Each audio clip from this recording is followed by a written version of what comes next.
Hello everybody, this is Dr. Nurbat Shah. This lecture is all about Gauss-Seidel method, which is used for solution of system of linear equations. And in this lecture I'll be talking about basic introduction to Gauss-Seidel method and how do we implement that in calculator, and similarly I'll be doing that in MATLAB as well. Okay.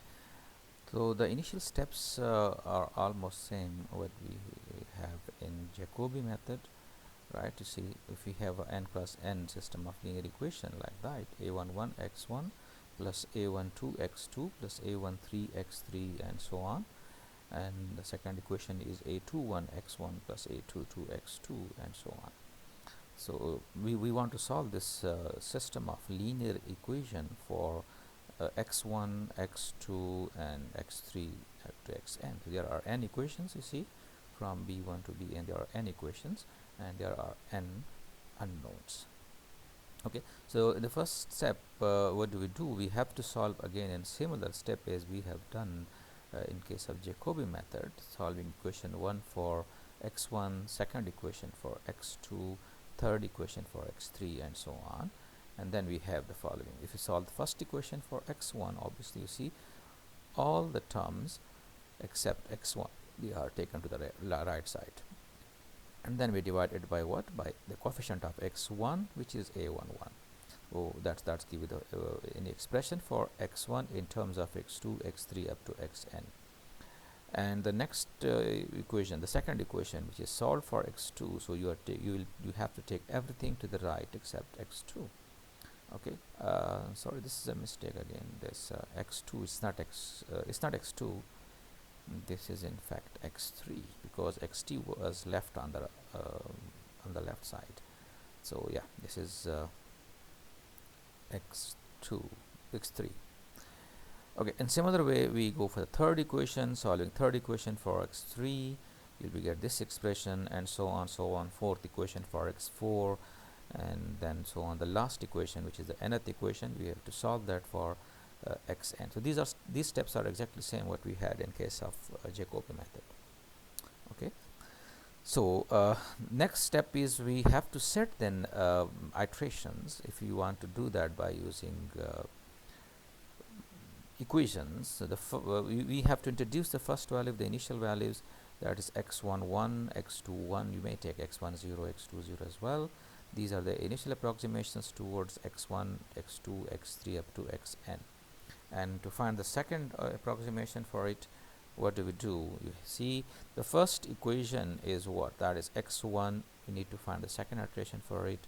So all the values will be replaced by x21, x31 up to xn1. Whereas for x22, there's a second iteration for x2. Now, what is the difference? You need to find. You see the difference. You see, we have updated this x12 in Jacobi. When we were finding x22, you'll be using x11, this previous value. But in this case, in Gauss-Seidel, what do? You need to use this approximated value, right? This is now updated, so you need to use this updated value here. And again, x31 is not updated yet, so you'll be using that old value, right? But when you come to third equation for x3, the second iteration for x3, what would you do? Now you see we have updated value of x1, we have updated value of x2, so we have to use updated value of x1 here and x2 here. The values of x3, x4, x5 up to xn, they will be used the previous ones, that's x31, x41. But next time when you use x3, that will be the updated value. You see the last equation, if you update this x and 2, you'll be obviously getting these values. You see, you have to use these values because all of them are now updated here. Okay, so that's the difference obviously between Jacobi and Gauss-Seidel, right? In Gauss-Seidel we are using the updated values once they are updated, whereas in Jacobi you will be using in the first iteration the values from previous iteration. That's the main difference. Okay, right. Generally, what do? Obviously, we're using k plus 1, the iteration for k is equal to 2, 1, 2, 3, and so on. See, if you put k equal to 1 here, you will get x1 2, then we have x2 1, x3 1, and so on. For the second equation, if you put k equal to 1 here, you get x2 2, but here we have also x1 k plus 1, so you see that is x1 2, so you'll be using this value here. For third equation, you will be using these two values here, okay, and so on. So that's the general form for different values of k. We can take in this case k is equal to that will be obviously starting from 1, right? So it's k equal to 1, k equal to 2, k equal to 3, and obviously you will be given the initial value, that is x1 1 and x2 1, right? So usually it's better to use the initial value is these constant terms. You see, take this one as x1 1, usually we do that, as we have done in case of Jacobi method as well, and this one is x2 1, this one is x3 1, and so on. This one will be taken as xn1, the last one, but you can take anything. You can take obviously you can take all of them 0 as well, right? That's the best option. Otherwise you can have anything. You can have 1 as well. All of them can be same, they can be different as well. You can take 0, you can take these ones, or maybe you can have this one is 0, this is 1, this is 1, something like that. It's obviously open. You can have any value. It's an initial guess. Okay, so then we move towards the matrix form, because it's easy to implement matrix form in calculator, and obviously for doing programming as well. Okay, so the matrix form is what? We need to write this system of equation into matrix form. Ax is equal to b, where a is the coefficient matrix, where b is the right hand side, and x is the vector of variables. Okay, now can we express this matrix A in the form like L plus D plus U, where in previous case we were only expressing that as D plus N, which was non-diagonal and diagonal, but now we are taking the lower part of the matrix A, the diagonal of the matrix A, and then the upper part of the matrix A. Okay, so here you can see that L, D and U are lower triangular, diagonal and upper triangular parts of the matrix A respectively. I'm just giving an example in a while. Alright, so and if you multiply this with x, we get L plus D into x plus obviously U into x, right? Because we'll basically leaving this part to the left, and we'll be taking this to the right. Okay, if you go back to those equations, see what's going on. In this case, you see the first equation we are using these old values, whereas in this equation the lower part of that matrix is basically using the updated values. If you see, that's A21, A31, A32, and then AN1. So this is the lower part, whereas the upper part will be having old values. So that's why we will be taking you see, we'll be taking that L plus, we'll be leaving L plus D to the left, whereas Ux will be taken to the right. So we would write that as L plus Dx is equal to B minus Ux, and then we need to find this x, so multiplying both sides by L plus D inverse, so L plus D inverse into B minus L plus D inverse into Ux. And then we label these one as this one is C, and we call this with negative sign is B. Is you know that there is a rule, there is a theorem in numerical that every iterative method can be expressed in the form of x is equal to bx plus c, or c plus bx. In this case, C is what? That is L plus D inverse into B, where B is what? That is minus L plus D inverse into U. Okay, and then we set iterations, obviously, that is xn plus 1 equals C plus bxn. That's the updated values, and these are the old values. Okay, and again the condition is same what we have in Jacobi case. If you remember, it was in Jacobi case, this was b norm of b should be less than 1. So we have same thing for Gauss Seidel as well. If we simply replace this with Gauss-Seidel now, because we are talking about Gauss-Seidel. So Gauss-Seidel method is also convergent when this norm is less than 1, and this is equivalent to what we say, because you don't need to find these matrices again and again, so you can check directly from the beginning about the coefficient matrix. So if coefficient matrix A, if that is diagonally dominant, right? So diagonally dominant basically means that the sum of non-diagonal entries should be less than the absolute of the diagonal entries.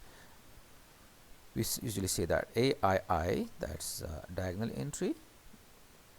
That's our definition of diagonal matrix. AII, and take absolute of it, that must be greater than sum of the non-diagonal entries, which we take I is not equal to j.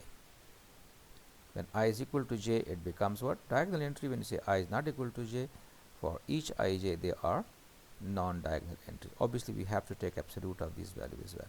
So if in a matrix this condition is satisfied for all the rows, obviously all in diagonal entries, we say the matrix is diagonally dominant.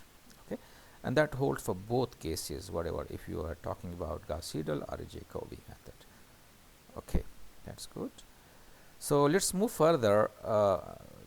Yeah, that's the example. You see, as I said, how to express this matrix A into L plus D plus U. So if we have matrix 3, 1, 1, 2, 7, 3, and 3 minus 3, 8, it's just an example. You can check again whether it's diagonally dominant or not. So we can take this matrix A as that's the lower part of the matrix, that is 2, 3 minus 3, and the remaining is what? That is 0. Whereas this is 3, 0, 0, 0, 7, 0, that's the diagonal part of the matrix, you see. And this is the upper part of the matrix. So we have expressed that as L, the lower part. This is the diagonal part of the matrix, and this is the upper triangular part of the matrix A. So that's what we are saying, that we need to express this. And later on, you see, we are taking these two together simply because we have to find inverse of L plus D. Okay, so that is simply 3, 0, 0, 2, 7, 0, and 3 minus 3, 0. That will be basically L plus D. Okay, right. So let's do an example. Okay, that is same example we have done with the Jacobi method. So we want to solve the system of equation is 6, 1, 1, 1, 4, minus 1, 1, minus 1, 5, and then we have x, y, z. That equals 26 and then 7. Okay, now you see this matrix is diagonally dominant because you see these diagonal entries 6, 4, and 5, they are basically greater than the sum of the other values. Is 1 plus 1 is 2, 6 is greater than 2. This is 1 plus 1, 2, so 4 is greater than 2. And this is also 1 plus 1, 2, so 5 is greater than 2. So clearly this system is diagonally dominant. Now, we need to express this matrix A is I said earlier that we are not basically taking that L plus D plus U, simple, right? That L plus D and then plus U. That's the lower triangular part and the diagonal part are combined, whereas the upper part is separated. So we can simply write 6, 0, 0, 1, 4, 0, 1 minus 1, 5 plus 0, 1, 1, and then we have 0, 0 minus 1, 0, 0, 1 as well, 0, 0, 0 as well. That's the right hand side, 12, 26, 7. Now the next step is what? We simply find L plus D inverse. That's our L plus D. Okay, so its inverse can be easily found. I hope you might have learned that by using calculator. So if we I'm just going to compute that by using calculator as well. So L plus D inverse, that will be found, and then we will be simply multiplying L plus D inverse with the upper triangular part, which is this, and that will give you this quantity. So let me do that.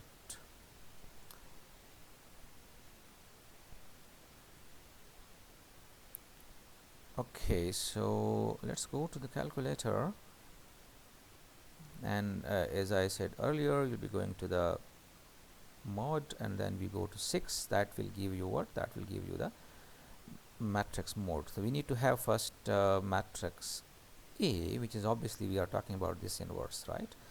So A in this case will be what? That will be L plus D as a whole. So I'll be basically putting this matrix there to find its inverse. So I want to have matrix A here, so I'm just interested in 3 cross 3 matrix. So I'll be giving the values, these values, right?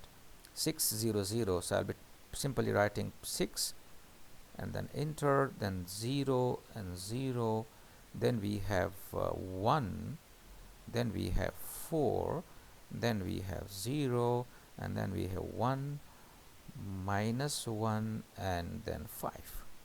Okay, so we have this matrix, right? This one, 600, that's L plus D matrix, keeping in mind. Now we want to find its inverse, so I'm just going to shift and then press this 4 to get back to these matrices. We'll be calling these matrices from here. So what do? We have to go for 3 because we have stored matrix 3 there, and then we will be finding simply inverse of it. Okay, so that's the inverse. Okay, and then you press equal to get this matrix. You see, this is the matrix. So if you want to check, you see 1 by 6 is there. You can write in this form as well, right? You can write in this form as well. So that's the next are 0, 0. Then we have, you see, minus 1 by 24. So minus 1 by 24 there. It's 1 by 4, right? That's okay. The next is 0. The next is this one. You see, you can just compare the value minus 1 by 24, and it's also minus 1 by 24. The next value is 1 by 20, so we have 1 by 20. The next value is 0.2, which is obviously 1 by 5. So that's our L plus D inverse. Now what we do, we'll basically multiply this matrix L plus D inverse with U, is the upper triangular part.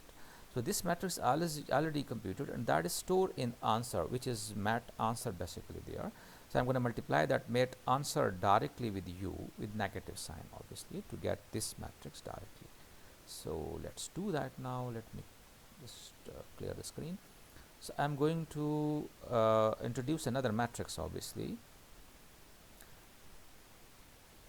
So yeah, let's go this one. So I want to have a data, so we'll go to 2. Let me define that matrix 2, matrix B, and which is obviously again 3 cross 3, so I'll be pressing 1 here. And the upper triangular part of the matrix is this one. It says 0 1 1, 0 0 minus 1, and so on. You see, I have to multiply this inverse with this thing, so I need to find this matrix. So it is 0, then we have 1, and then 1, and then we have 0 0, and then I have minus 1, then I have all of them 0 0 and 0. So I have now matrix U as well, so I just clear this thing and I go back to there. So I had a matrix, what? I had a matrix inverse that was given into mat ans. So it was 6, so I will simply first, I should have taken minus there first. Anyway, we can multiply that by minus at the end as well. So we take 6 and then multiplied by B matrix. So let's have this matrix B. So shift and we go to 4 again. We have matrix B at 4, so multiply that by 4. So yeah, you can multiply by minus 1 here as well, but it's okay. You can simply change the signs of the values. So you are having what? Something is wrong. Yeah. So we are having, you see, this is 0. The first value is 0. You can see here it's 0, and we have positive value. You see 0.1 by 6, which is 0.1667, but we have to multiply by minus as well. So we have this minus 0.1667 and so on. Okay, so that's what we had here. This matrix is already there, and then what we can simply multiply this matrix in similar way with the 26 7 as well, and that can be done in this way. Let me try in that way, because we have matrix A. Okay, so I will be defining matrix B with different style now, if I could. So I'm just pressing 2.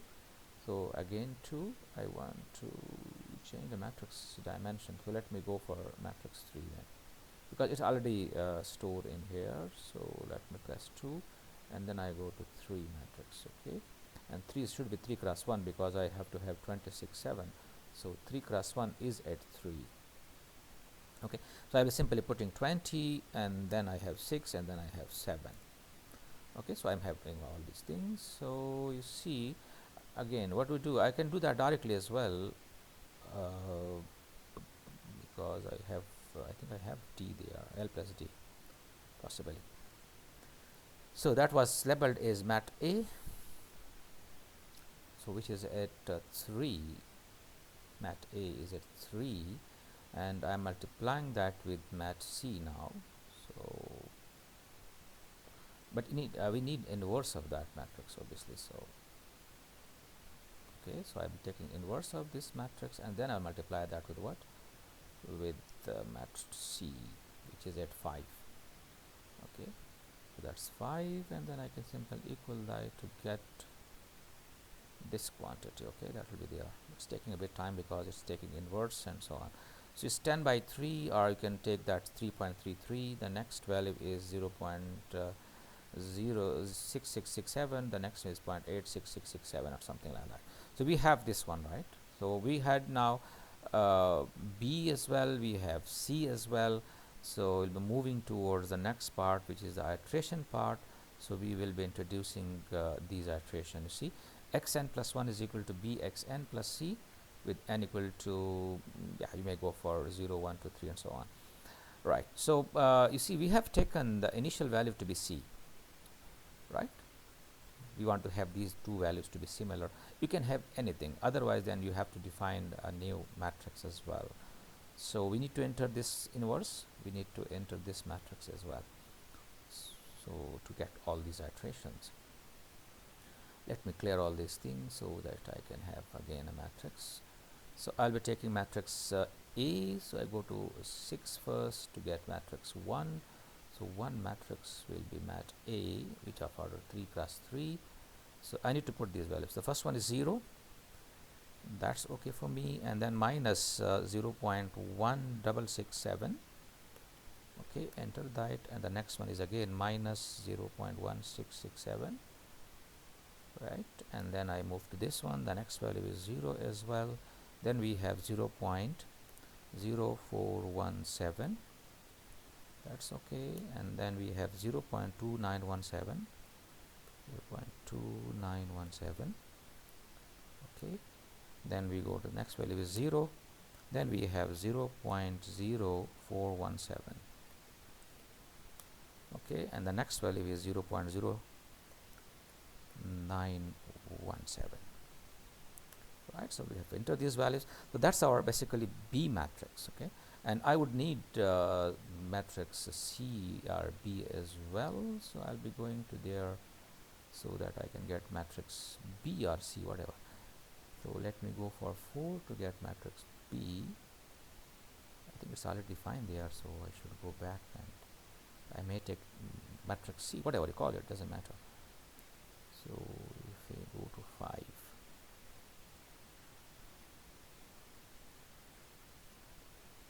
I need to, oh sorry, I made a mistake here.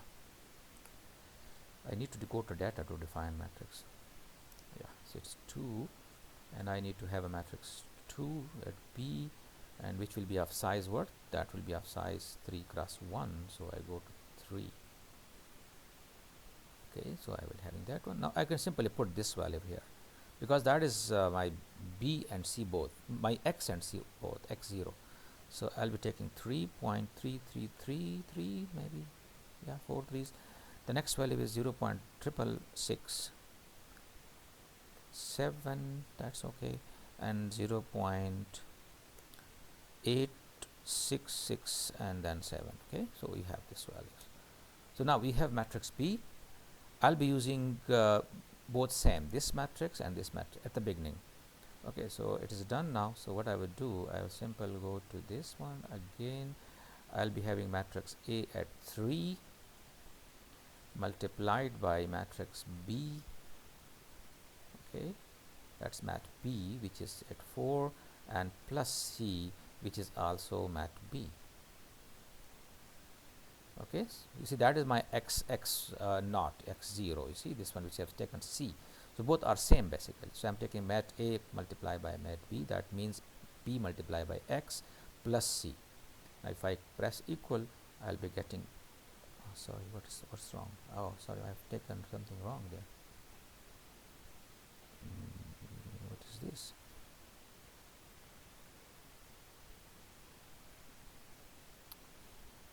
Did I miss any value or something? Let me check that matrix A again. So 3, did I might have made some. Oh yeah, I think I have got decimal point here. Right, so need to go to that matrix again. Sorry, it's my fault. So let's go to 2 and then matrix A, I'll be putting that back. So we need to replace this value. You see that is taken as yeah, so I need to take 0 point. I think, I don't know why did I just made a mistake. So it's minus 0.1667, right? That's okay. The next value is also, it was taken as wrongly, so we can replace that with minus 0.1667 as well. I think the remaining are okay. 0.29, yeah, the remaining are okay. See, that is 0, that is 0.0417, 0.0417, 2917 and 917. That's okay. I think the rest are okay. So I just forgot decimal point there. Let's do that again. We have already B there, so I may go to this one. So 3, okay, matrix 3 multiplied by mat B, which is at 4, and then plus mat B as well. So it's 4. Now if you put equal price, that will give you 3.0777 and so on. So you can take 0.078. Okay, the next value is obviously 0.9473. The next value is 0.9739 as well. Right, so you see that same way. Next, in the next step, what would you do? You simply go back to 4. You will be taking 3 matrix A, and now you will be multiplying by what? Multiplying by that mat ans for the next time. Now every time you will be multiplying by what? This mat ans, and plus mat B is okay because that matrix is fixed, so you'll be simply adding that 4 to it. So you see, now we have mat ans multiplied by matrix B. This is now stored in mat ans. Okay, this part. So if we press equal, you'll be getting the next value. You see, it is 3.0131, and this is what? This is 0.9902, and so on. See, and so on. Okay, and then you can repeat this process to get this solution to be very close to, you see, actual one is in 3 iterations, 3, 3, 3, and then 0.997, and then we have 0.999. This is obviously the 4th iteration. So you can repeat this process by doing same thing. Sorry, let me correct that. This is 4. Okay, so in 4th iteration, we are having almost correct up to 3 decimal places, all the numbers. You see, they are correct up to 3 decimal places. Okay, so I hope it's clear to everybody. Should I do one more iteration using calculator? So if you say yes, I'm doing that again. Let's see, the first matrix will be 3, that's matrix A, it's fixed, and then multiplied by the next time again, you will be doing what? We'll be using mat ans just to get the updated value. That is 6, and then we have plus, then we go to shift, and again we will be using mat B, which is 4.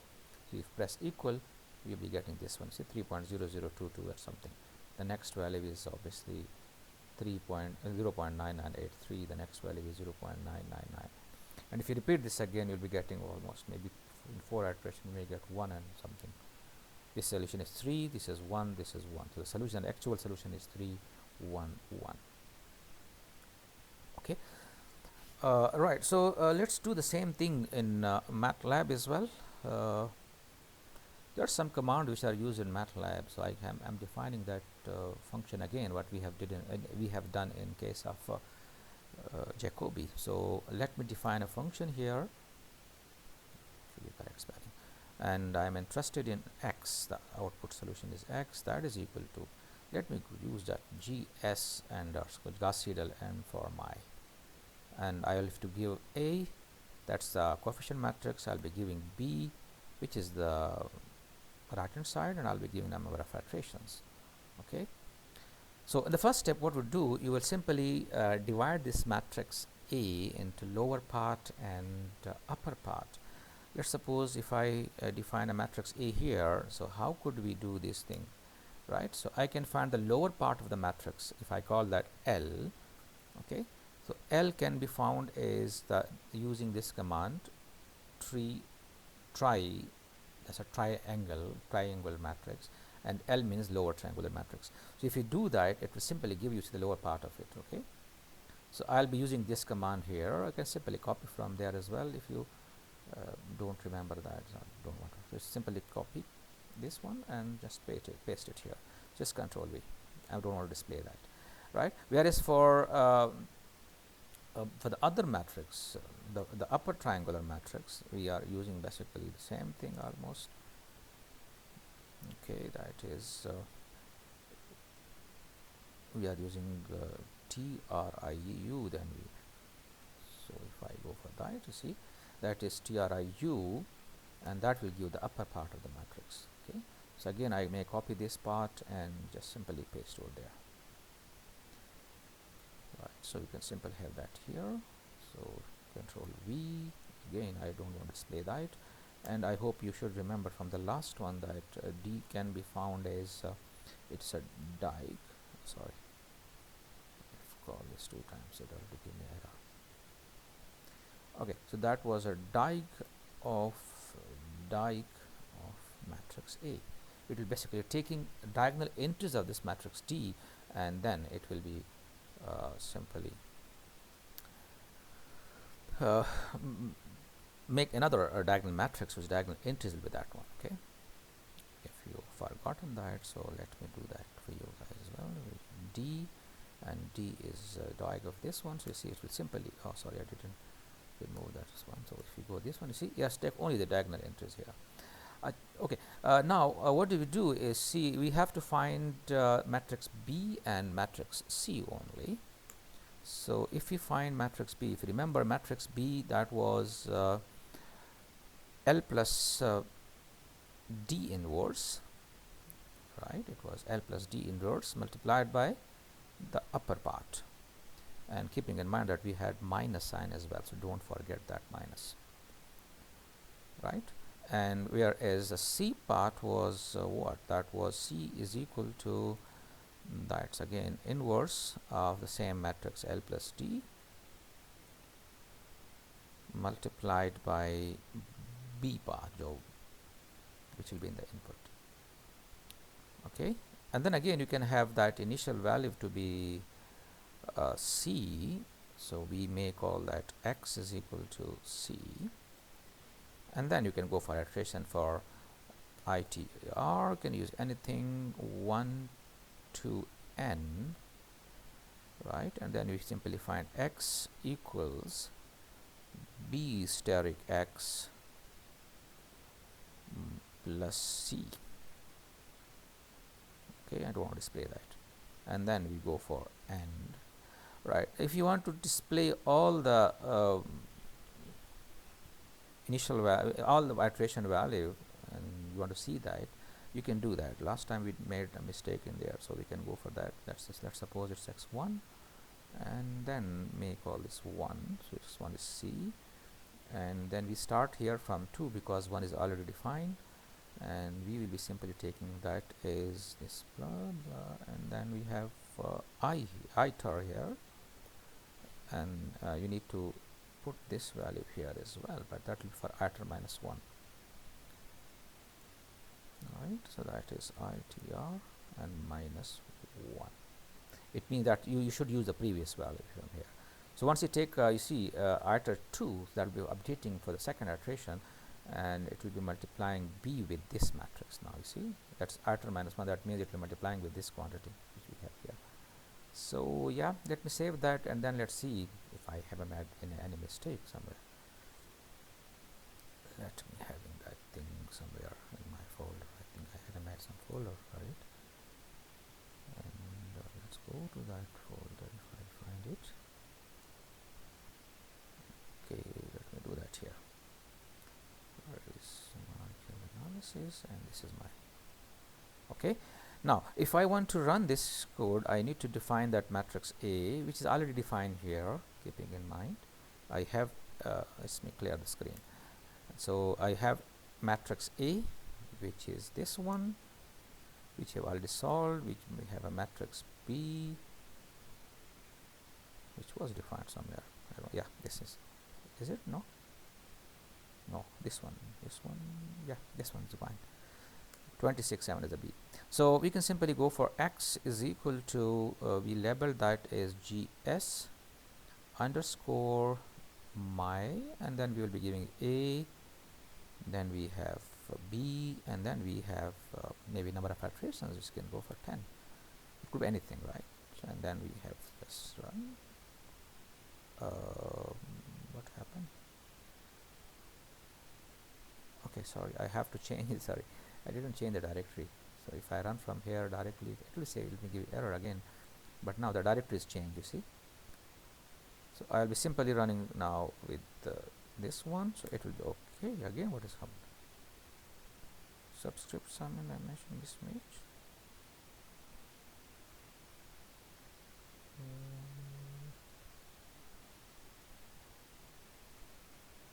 Where is C is what? Oh, sorry. Yeah. B.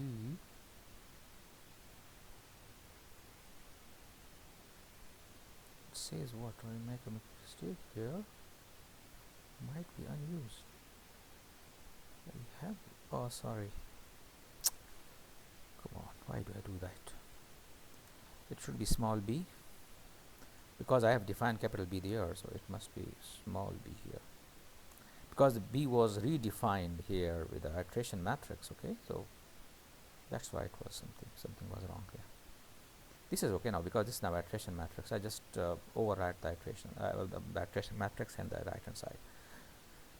It's better to use some different notation, so yeah, that will be okay, I presume. Now you see, now this is done. But if I want to display all those iterations, I'll simply print x, and it will give me, that's the first iteration value, this is second iteration value. Now you see, after almost, it's 1 2 3 4 5 6, and then seventh iteration, I'm having exactly 3 1 1 row. These are obviously the same, the values are repeated. So I hope it's clear to everybody, possibly. Yeah, so when you do live programming, there's always some sort of error, so we'll be, and we'll be learning from these things as well to correct the mistakes. So I hope you can just test this by yourself to do more examples with it as well. So I may stop here. Thank you very much, and see you next time with another